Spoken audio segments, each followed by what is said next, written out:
வாழ்வோம் வாழ்விப்போம்.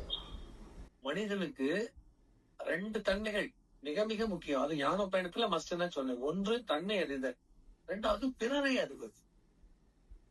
தன்னை போல்தான் மற்றொன்று. பைபிள்ல ஜீசஸுக்கு மிகப்பெரிய உன்னதமான ஒரு இடத்தை கொடுப்பது அடுத்தவர்களை தன்னை போல் நேசின்னு. அந்த இடம் எல்லாருக்கும் பிடிக்கும் இல்லையா? அடுத்தவர்களையும் தன்னை போல் நேசிக்க தெரிய வேண்டும்.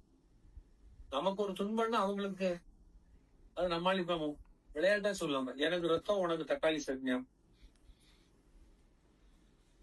இந்த நக்கல்லாம் சொல்லக்கூடாது. மனிதர்களுடைய கஷ்ட நஷ்டங்களை உணர்கிற தன்மை வேண்டும். அது உதவுவதற்கும் உதவுவதற்காகவும் இருக்கலாம், நம்மளை நம்ம காப்பதற்காகவும் இருக்கலாம்.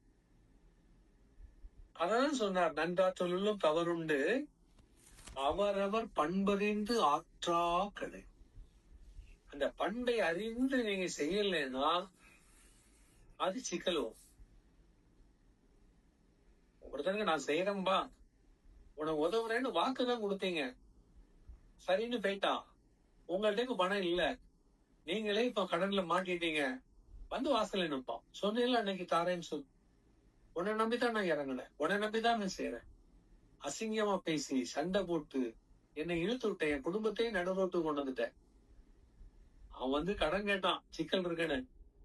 தாரேன்னு நான் அடுத்த மாசம் வாங்க, நான் ஏதாவது பாக்குறேன்னு சொல்லியிருப்பேன்.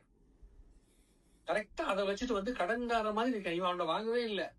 தாரேன்னு உதவுறேன்னு சொன்ன ஒரு வார்த்தைக்கு இவனை கடன்காரனை விட மோசமா போட்டு நசிச்சு திட்டி கொதறி குடும்பத்தோட வந்து இந்த மண்ணள்ளி போட்டு பாக்குறவங்களுக்கு எப்படி இருக்கும்?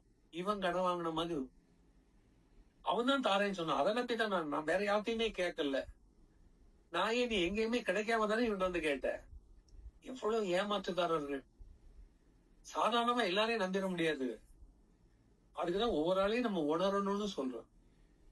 எந்த நிமிஷத்துலயும் தடம் மாறுவார்கள். உங்களை போட்டு வாங்குறதுல ரொம்ப யோக்கியமா மாறிடுவாங்க. பட் நம்ம கவலைப்படக்கூடாது. மனுஷன் அப்படித்தான் இருப்பான். நாம தயாராக இருக்க வேண்டும். சொல்றியா சொல்லிட்டு போவோம், வாய் கொண்டு சொல்றேன். புத்தர் அதான் சொல்லிட்டார், யாரையும் நல்லவனு நினைக்காத, கெட்டவனு நினைக்காத, நீ நல்லவனாக்கிட்ட, அவ்வளவுதான். நீங்க அடுத்தவன் கெட்டவனை திருத்தவும் போகாத, அடுத்தவனை நல்லவனாக்கணும்னு இறங்காத. You think yourself. உன்னை நல்லவனாக வைத்துக்கொள். எப்படி? அவன் எது சொன்னாலும் சரிதான்.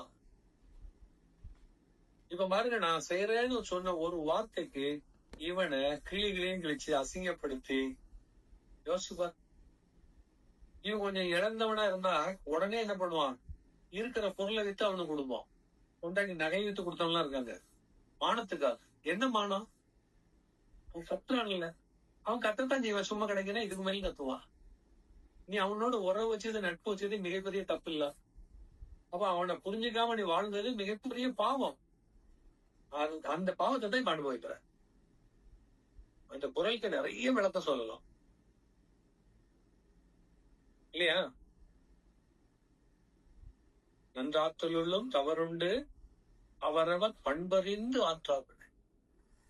அப்ப அதுக்கு நாம என்ன பண்ணணும்னா, ஒவ்வொருவரை பற்றியும், ஒவ்வொருவரும் நம்மளோடு சார்ந்தவர்கள், நம்மளோடு இணைந்து பயணிப்பவர்கள், உங்க சர்க்கிள்குள்ள யாரெல்லாம் இருக்கிறாங்களோ அவங்கள பற்றி நாம் தெரிந்து வைத்துக் கொள்ள வேண்டும்.